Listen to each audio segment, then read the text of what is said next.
काला साया।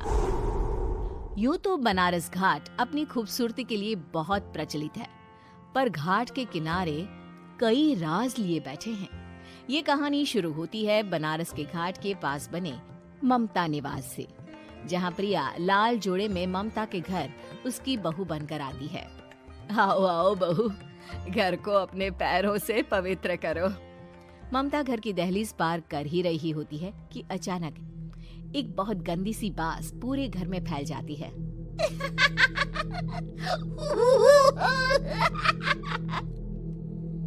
ये बदबू और ये आवाजें, ये कौन हंस रहा है माँ? अब ये पड़ोसी ना हमारे थोड़े अलग से है। कहाँ हम शाकाहारी और ये मांस मच्छी खाने वाले।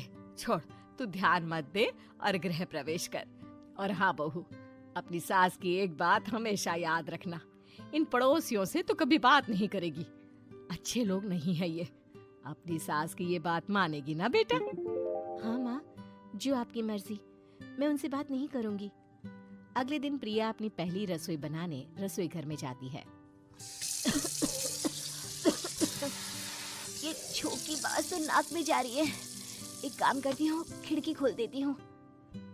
प्रिया खिड़की खोलने जाती है। इतने जाले, लगता है इस खिड़की को कभी खोला ही नहीं गया। पर ऐसा क्यों? ओह, नॉन वेज की स्मेल आती होगी ना।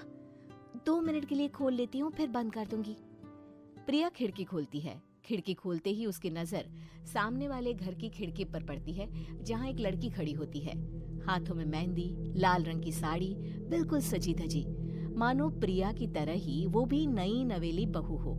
वो प्रिया को देखकर मुस्कुराती है।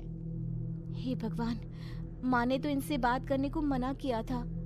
प्रिया फौरन ही खिड़की बंद कर देती है और तवे पर चढ़े रोटी की ओर देखने लगती है, पर वहाँ रोटी न होकर मछली पड़ी होती है।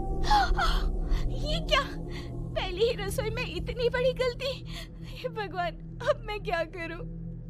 प्रिया बहुत डर जाती है और फौरन रसोई की सफाई करने और फिर सभी के लिए खाना बनाने लग जाती है। जब वो सबको खाना परोसती है, सब तो ठीक है, मैं बेकार में चिंता कर रही थी। हे भगवान, ऐसे ही बस अपनी कृपा बनाए रखना। रात के वक्त जब सब सो रहे होते हैं, तब प्रिया को पायल की आवाज सुनाई देती है, जिससे उसकी आंख खुल जाती है। ये पायल की आवाज कहाँ से आ रही है? प्रिया उठकर उस आवाज के पीछे छत की सीढ़ियों तक जाती है। तभी उसे बच्चे के रोने की आवाज आती है। प्रिया छत पर जाती है तो क्या देखती है? वही लाल साड़ी वाली लड़की अपनी गोद में एक नवजात बच्चे को घुमा घुमा कर सुला रही है। तभी प्रिया की नजर उसके पेट पर पड़ती है। ओह गॉड, ये तो प्रेग्नेंट भी है। सुनिए, बच्चा सो नहीं रहा है क्या? मैं कुछ मदद करूं? नहीं नहीं, आपके घर वालों को अच्छा नहीं लगेगा, मैं संभाल लूंगी। स्नेहा की गोद से बच्चा हाथ मारकर प्रिया की गोद में आने को छटपटाने लगता है। दोनों घर अगल बगल में बने होने के कारण प्रिया उस बच्चे को गोद में ले लेती है। प्रिया के पास आते ही वो सो जाता है। बच्चे का वो स्पर्श रात भर प्रिया भूल नहीं पाती और अगली सुबह वो छत पर कपड़े सुखा रही होती है। तभी उसे एक औरत इशारा करके बुलाती है। स्नेहा कह रही थी बाबू तुम्हारी गोद में आते ही सो गया। मैं गौरी, स्नेहा की माँ हूँ। बहू, घर आना, बाबू को खिला भी लेना। शाम को जब घर पर कोई नहीं रहता, बच्चे से मिलने के लिए प्रिया छिपकर अपनी पड़ोसन के घर चली जाती है और कुछ देर बच्चे को खिलाकर वापस लौट आती है।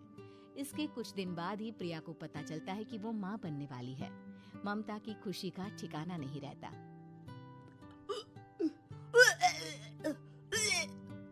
माँ जी, पता नहीं क्यों उल्टी आ रही है। प्रिया भागती हुई वॉशरूम में जाती है तो हरे और लाल रंग की उल्टी करती है। उस उल्टी में से कीड़े निकलते हैं। ये क्या? खून और ये कीड़े! माँ! माँ! प्रिया की आवाज सुनकर ममता दौड़ कर आती है, पर बेसिन में कुछ नहीं होता। प्रिया हक्की बक्की रह जाती है।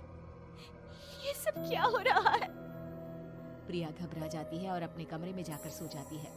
डर के कारण वो इतनी थक जाती है कि उसकी आंख लग जाती है। तब उसे ऐसा लगता है उसके पेट पर मानो कोई बैठा हुआ हो।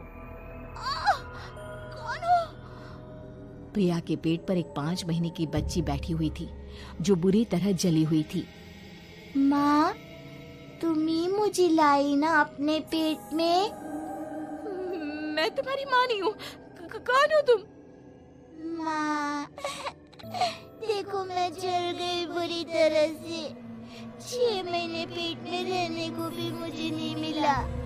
सहला दो ना माँ। बचाओ, बचाओ, माँ। ममता दौड़कर कमरे में आती है। प्रिया की बातें सुनकर वो सब समझ जाती है। तू कहीं बगल वाले घर में तो नहीं जाकर आई ना बहू? मुझे माफ कर दो, मैं गई थी माँ। उस घर में सब मरे हुए हैं बहू। कई साल पहले स्नेहा उस घर में बहू बनकर आई थी। कुछ ही दिन में वो एक बच्चे को जन्म देने वाली थी। पूरा घर बच्चे के आने की खुशी में खोया था कि एक दिन अचानक उस घर में आग लग गई। सब बुरी तरह जलकर मर गए। गौरी आज भी दादी बनने का इंतजार कर रही है और इसीलिए स्नेहा ने अपना अजन्मा बच्चा तुम्हारी कोख में डाल दिया। ममता ये कह रही होती है कि पीछे से उसके पैरों को एक बच्चा पकड़ लेता है। दादी, दादी। माँ, स्नेहा की गोद में यही बच्चा था। ये बच्चा कौन है फिर? तेरी मौत है।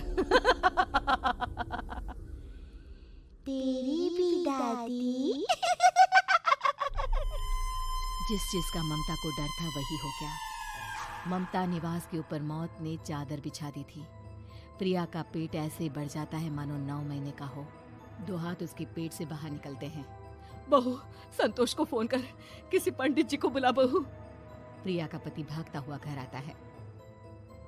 ये तो होना ही था माँ। तेरा पाप तेरे सामने आ गया तो तू सह नहीं पा रही है। स्नेहा घर में आग लगी नहीं थी, माँ ने लगाई थी, प्रॉपर्टी की लालच में। और वो बच्चा मेरी पहली पत्नी का बच्चा है, मेरा बेटा, जो कि उस आग की चपेट का शिकार हो गया था। मैंने तुमसे ये सब माँ के कहने पर छुपाया था। मुझे माफ कर दो प्रिया। तुम अगर चाहो तो यहाँ से जा सकती हो। मैं तुम्हें किसी भी बंधन में रखना नहीं चाहता। मेरी शादी हुई है आपसे, मैं आपको छोड़ नहीं सकती, पर उससे पहले हमें स्नेहा, उसकी माँ और बच्चे की आत्मा की शांति करवानी होगी। संतोष और ममता गौरी के घर जाते हैं। अंदर सब कुछ जला हुआ होता है। जमीन पर जली हुई लाशें बिखरी हुई थी। ममता रो रो कर अपने करने की माफी गौरी से मांगती है। प्रिया स्नेहा के घर वालों का अंतिम संस्कार करवा देती है और ममता निवास फिर से आत्माओं के साए से मुक्त हो जाता है।